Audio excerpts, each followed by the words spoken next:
I got an email this week that stopped me. Not because it was unusual. Actually, I've gotten versions of this email probably hundreds of times, but it stopped me because of how it clearly describes something I see over and over and how the person had no idea what was really going on. I'm going to read it to you, then we're going to work through it together. Hi, Dale. I'm 47 years old. I've been in IT for almost 22 years. I'm currently a senior manager at a large healthcare company making around $150,000 a year, plus bonus.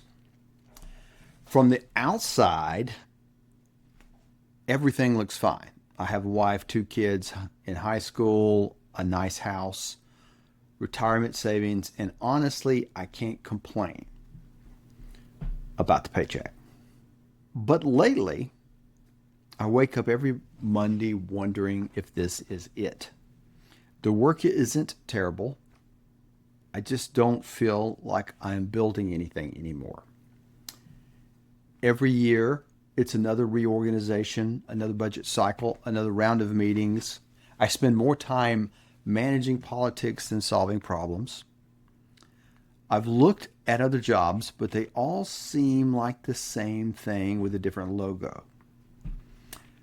Maybe I could make another $15,000 to $20,000 somewhere else, but that doesn't seem worth starting over. I've thought about starting a business, but I don't know what I would even do. I'm good at what I do, but I don't think anyone would pay me for it outside my company. Besides, I can't afford to quit. Part of me thinks I'm just burned out. Another part of me wonders if I'm wasting the next 20 years. Am I just having a midlife crisis or am I missing something? Thanks, Mark. So, what do you think is going on or going wrong with Mark? Burnout? Maybe. Wrong. Company? Possibly. Wrong job? He doesn't even think so. You notice he said the work isn't terrible. Here's what I think is actually going on. Mark has hit the professional plateau. I see it all the time, and I'm beginning to see some pattern, right? His income has grown, his responsibility has grown, his title's grown, all those are great things, right? But his options have shrunk in the process. His entire financial future is now dependent on one organization deciding to keep paying him. Now, he may have always been that way, in fairness, but it's worse now. He's deeper in. He's more senior, if you will. He is successful and he has almost no leverage. I mean, those things don't sound like they go together, but that is the gap. That gap, success without leverage, is what people call feeling stuck. It's oftentimes a word they say. That becomes the Monday dread. That is the is this it question. We oftentimes talk about burnout, and maybe burnout is real, but I think this is more common. This is not burnout. It's not the wrong job. He's trapped by his own success. The more expensive you become, the harder it is to walk away. And the harder it is to walk, the more dependent you are on whoever is currently paying you. Think about it in negotiations. One of the things in a negotiation is the ability to walk away. That's part of the power. I see this kind of thing going on over and over with people that have sometimes a few years, a lot of years, they're more senior level. But this is the pattern. I used to call it burnout. I used to call it stuck, but it's something a little different here. That's the pattern. So let's move on. Let's think about the options Mark didn't see. Mark listed his options in the email that he sent to me. Stay where he is, find another job, maybe make another $15,000 to $20,000 more somewhere else. or start a business that he can't afford to start. You see, Mark thought that was the whole list. It's not. He could become known outside the company. Right now, he's known inside of his bubble as his expertise, but right now, he's invisible to the outside market. Oh, he probably has some LinkedIn posts and he probably has some connections, but practically speaking, he's invisible. He could package what he already knows. 22 years of IT management is not nothing. It's a lot. He could consult 1 day a month without quitting. He could teach. He could speak. He could advise a startup. He could write. He could build something else on the side, all while being employed, not losing his income, right? He could become the person companies call instead of the employee one company pays. Not all of these are right for Mark, and he doesn't need all of them. But he thought none of them existed. And that's the real problem, is we get in this mindset of thinking that there's only a few options, the options that we've been told all the time. You see, the goal isn't to quit, it's to have options. Options change how you feel. And you just don't have any imagination of what this is like unless you've been in this situation. Once you realize you have options, I've worked with people for years, and their whole mindset changes, their attitude changes once they realize they have options. Options change how you feel about the job you already have. Yes, about the job you already have. So let's think about this. What do most people get wrong? When people hear this, they jump straight to, I need to start a business. That's a decent number of people. No, not yet. Or they may say, I need passive income. Usually wrong as a starting point. It's hard to get from where we are today to passive income very quickly. A lot of times we don't understand passive income. Or they think I should monetize my hobby, which is really just another way of saying a business, maybe, but it's probably not the first thing to do. I mean, all of those are great things, right? But here's the thing Mark is missing. He has an asset he's completely ignored. 22 years of expertise that is genuinely valuable. You probably in the same situation. You probably are ignoring your incredible amount of experience, and you think you have it, but what do you do with it? You don't know where to put it. You see, he just doesn't believe it's of value outside of his company, because he's only ever sold it to the one buyer, or maybe the two buyers or something, but he's in this bubble. The first thing worth monetizing is always what's already sitting in your head. One of the things is we look at businesses, for instance. As business people, we oftentimes are wanting to go create new products and services rather than making more money with what we already are doing. The easy thing to increase the money flow with. We want to create something more, especially technical people who are by nature creative.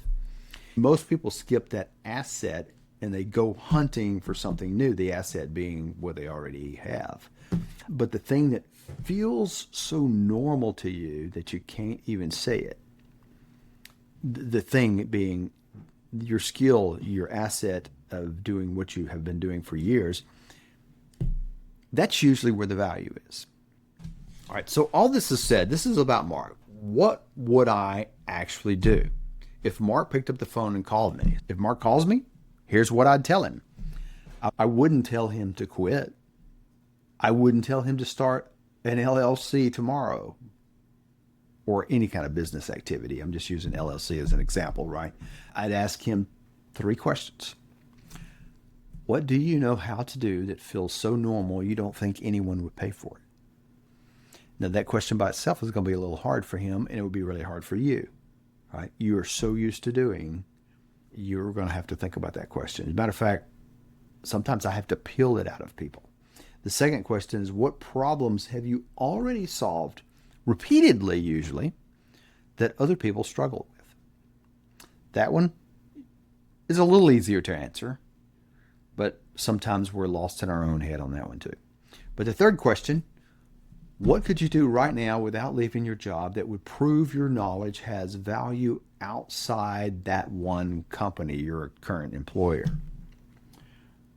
Then I'd help him run one small experiment. I mean, this is the beauty of what Elon Musk has made this really great, is to test things, to experiment with things. You don't have to go all in. You may go all in on the vision, but you don't have to go all in on this particular solution. Let's test it. Let's test it fast. Let's see what works and what doesn't. You see, when I say run one small experiment, not a business, an experiment, one workshop, one consulting call, one advisory engagement, one speaking gig, one paid project. They're out there. Because here's what happens the first time someone who isn't your day job employer pays you for what you know.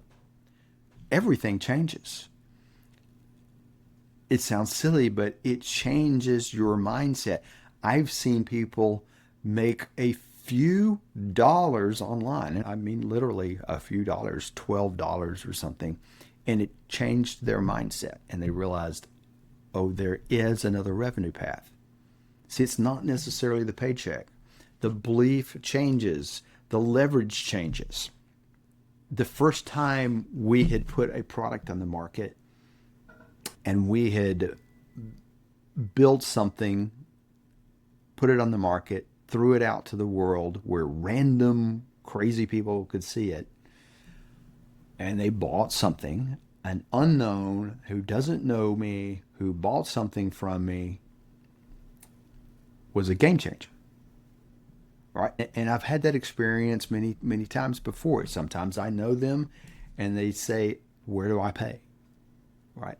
I know I'm not talking about a business endeavor necessarily, but I'm just saying this is what Mark is missing, is he's missing all these opportunities to test these things. So let's close this thought out. Mark asked, am I having a midlife crisis or am I missing something? I can't speak to his midlife crisis. Maybe he is or maybe he's not. He's missing something, clearly. He's confusing a good salary with career security. Those are not the same thing. A good salary means you've become expensive. I mean, look at it from the other side. This has become expensive to maintain. Right? We all have things that we do and we spend money on, and when it becomes expensive, we start thinking, do I need this? Right? And that's what happens to me and you when we start becoming expensive. If all your income depends on one organization, you see, though, you're not building options, you're renting your career. You're literally renting your career. You think it's yours, but you've given it away. You've given away control. My goal with this show has never been, with the Company of One podcast, has never been to convince people to quit. That's not what I'm doing. Some people do. They go out and start businesses. It's to help people, though, build enough options that they're never trapped again. Because once you see it, you cannot unsee it. Once you see that there are options out there, you have to almost force yourself back into blindness. Some people can do that because you go back into the corporate world and just put the blinders on again.